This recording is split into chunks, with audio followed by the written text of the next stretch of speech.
Hello, good people, and welcome to Let's Live, Love, and Learn with Khalil Hill. I go by the name of Khalil Judah Hill, and I'm excited once again to be able to share a part of myself with all of you. But first, we're going to go ahead and do that disclaimer. What follows are my thoughts and my beliefs that I've accumulated over the last 20 to 25 years of my spiritual journey.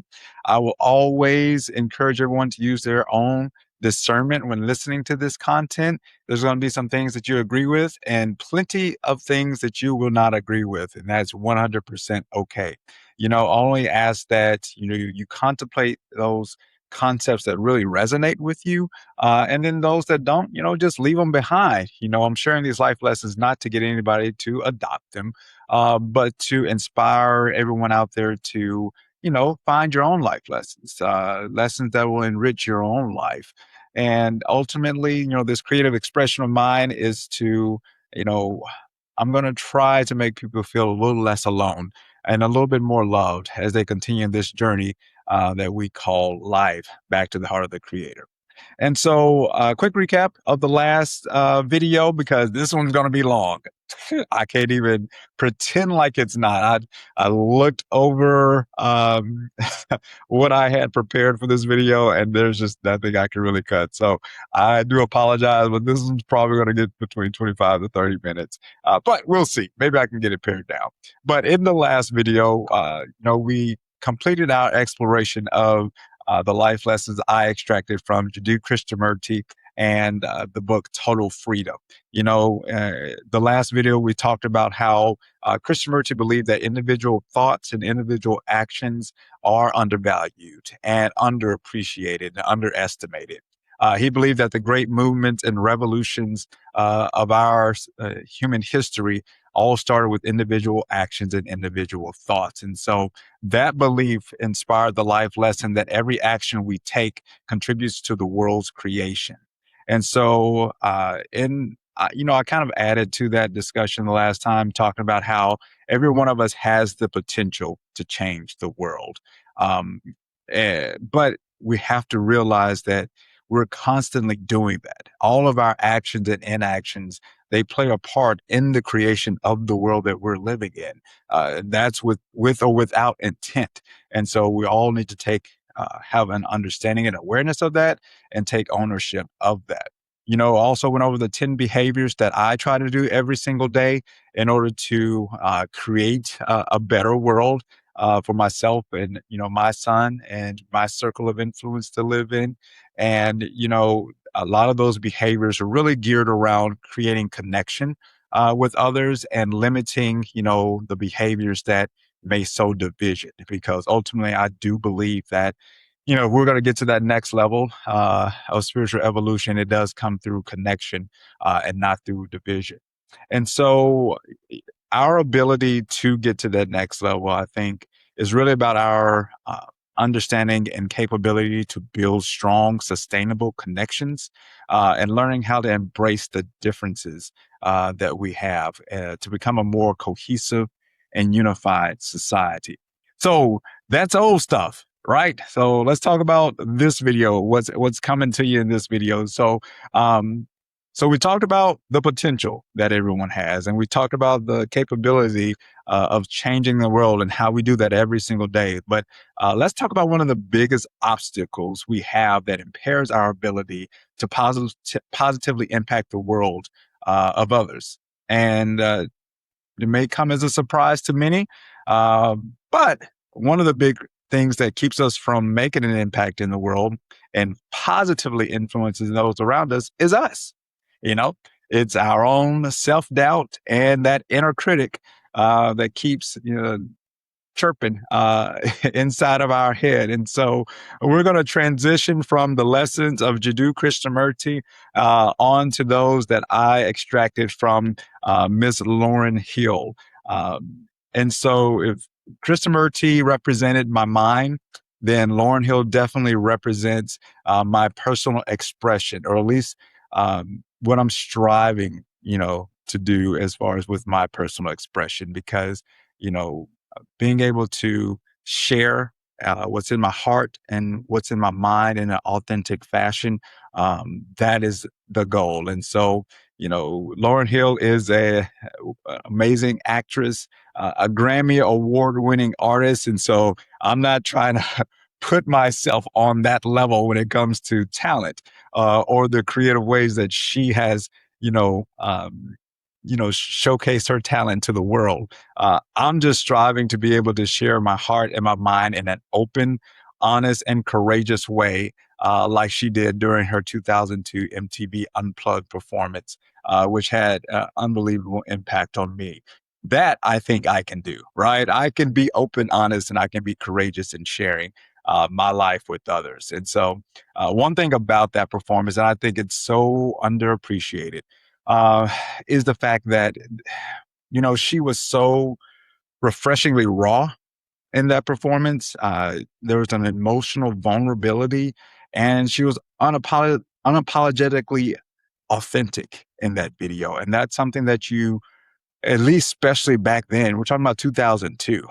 This isn't necessarily the age of social media where everybody just putting everything out there, just being raw. This was back before all of that. There wasn't even smartphones back in 2002.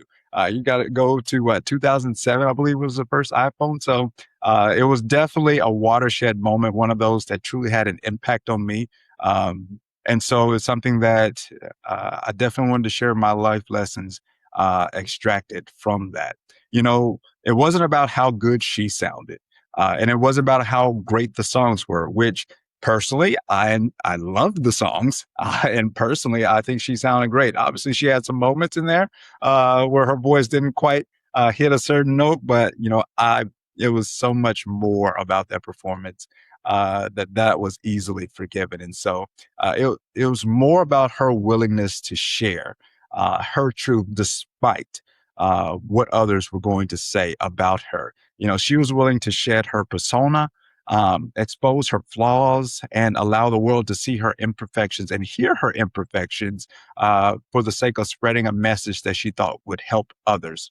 And so that underappreciated performance inspired today's life lesson, which is don't let self doubt limit your ability to positively impact others. Don't let self doubt limit your ability to positively impact others. And so I'm going to read a little paragraph or two that was in that MTV Unplugged performance, which, it was actually like in interlude or maybe leading up to one of the songs that she was about to sing. I don't know if she knows how impactful, the statement was, but it was to me. So here we go. She said, I used to go on tour, and I'd be a prisoner. I used to be a prisoner on tour because I would go on tour, and on tour, you're supposed to enjoy and have a good time. But I'd be this prisoner in a hotel, drinking tea, telling the children, mommy has to sleep because I wanted to maintain this, immaculate sounding voice, but that's not realistic. Reality is sometimes I stay up late and this is what I sound like when I wake up the next day. And, it's a voice, and to me, the more I focus less on myself, the more I realize I can be used to spread a message. Because I used to be so, oh my God, if I sound harsh and raspy, I can't go out there. And that's a lie. I just sound like a singer with a lot of stuff in her throat. Uh, it's like I said, it's that sentence when she says that, I realize when I focus less on myself, the more I realize I can be used to spread a message. And that's so important. So back in 2005, I'd been on this renewed spiritual journey of mine for a few years, and there was so much that I wanted to share with people. I had so many thoughts. I wasn't shy by any stretch of the imagination, and I wanted so badly to kind of talk to people about the state of the world and what I believe we needed to do as a society in order to prepare for what was coming. I believe that we were going to experience, what the equivalent to birth pains in order to get to the point where this new world would be realized. And so I poured my heart and soul into writing a book that chronicled my thoughts, feelings, and beliefs about the nature of God, the role and influence of society, and the identification and acceptance of the self. Yeah, when I finished writing it, I was determined to get it published and to get it out there in order to spark change and, change the world. I believe that the truths that I articulated in that book um, were irrefutable, right? And anyone who read them would be moved and see the world as I did.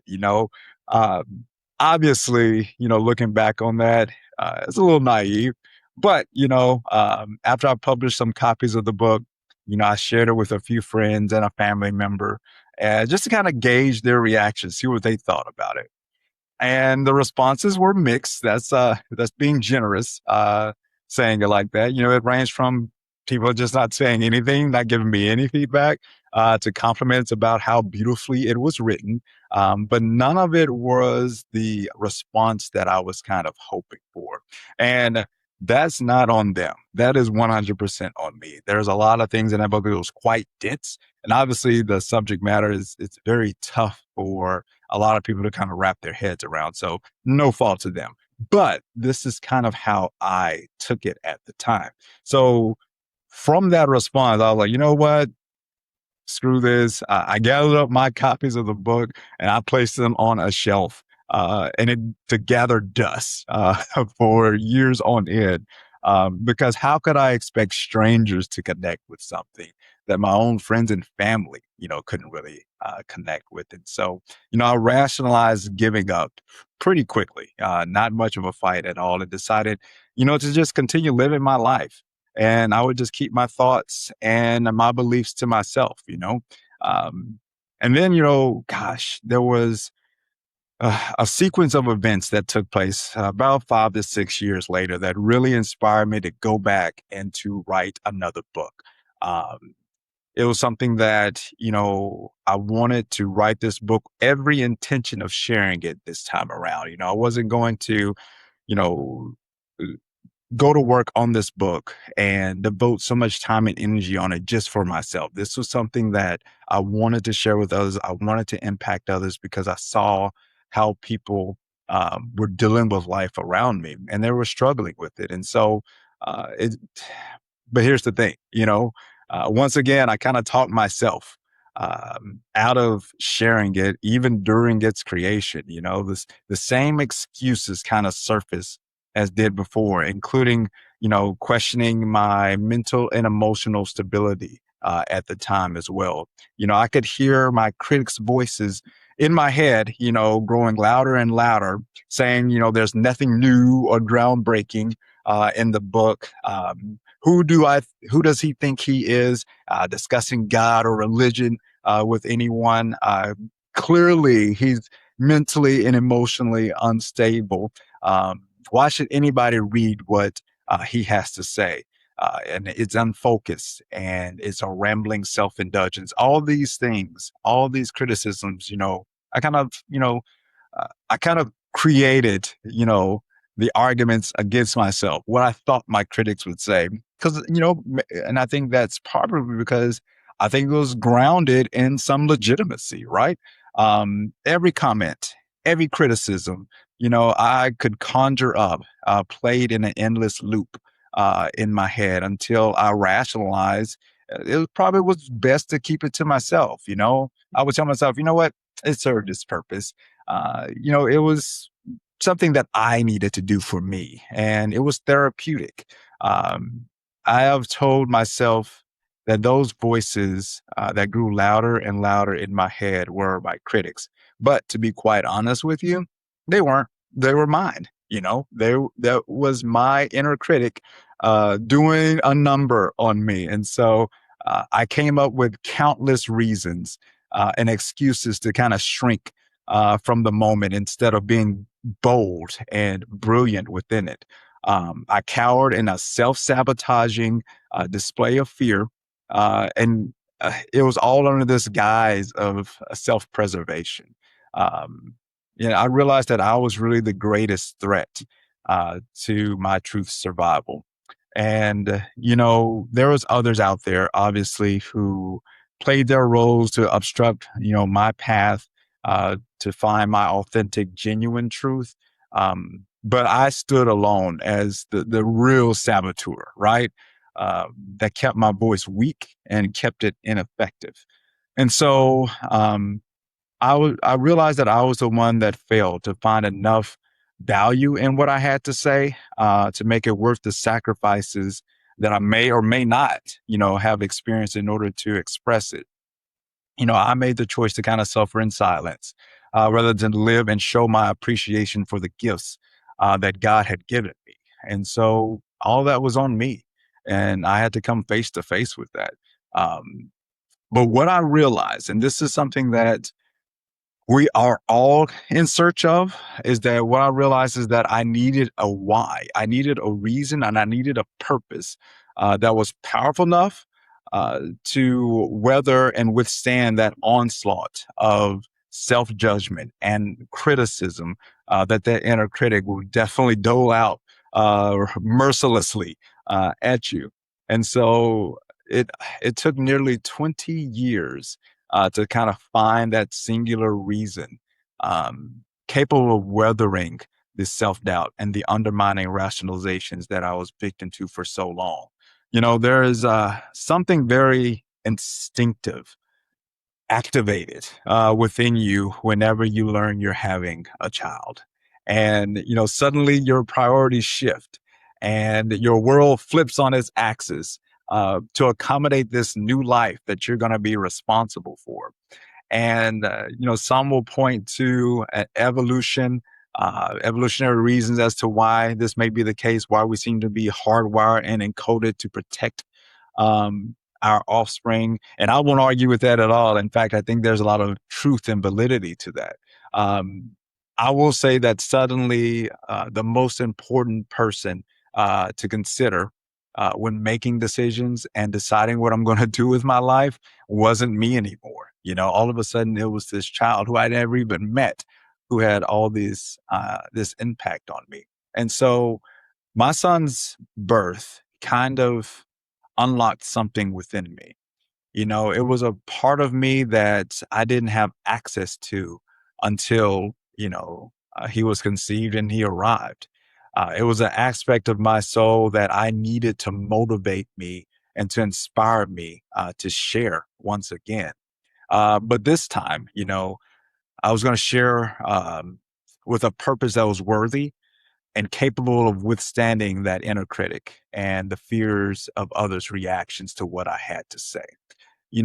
I can attempt to recount those feelings from, gosh, years ago, the emotions that ran through me about my son. But, I think it's best for me to kind of just convey the words that I used at that time. And so uh, there was a piece that I wrote called A Purpose Stirring Passion Aflame, and it was written back in January 18th of 2020. So this is about 6, 7 months after my son was born. I'm gonna read it to you, and yeah, I hope you like it. So we'll see. But at the very least, you'll get a very good insight as far as where my head was and why I'm so passionate about doing what I'm doing today. So here we go. I know every word I say or type will be scrutinized and rejected by many. And I also know that there may be one person who will understand and relate to everything expressed. Acceptance nor rejection will change my determination to move forward with this literary contribution to society. The judgment of others can no longer quiet my tongue or hold my truth hostage, as it has done for so long. This time around, I'm writing because it has become clear that every life and experience has value, and we have a responsibility to share them with others. I felt for so long that my truth wasn't worth sharing because it wasn't revolutionary, or its validity and authority faded as time and perspective took their toll. With that said, I have come to a place of peace and resolution concerning this book. My beliefs, ideas, and stories don't have to be revolutionary to everyone, but there's a good chance it may radically impact one person's life. I've decided that no matter what obstacles I'll have to overcome, I will open my mind, heart, and soul to the world for everyone to see and make a choice. Some will be inspired to share their stories, while others will be motivated to dismantle every thought and concept I introduce in an attempt to silence my and others' voices.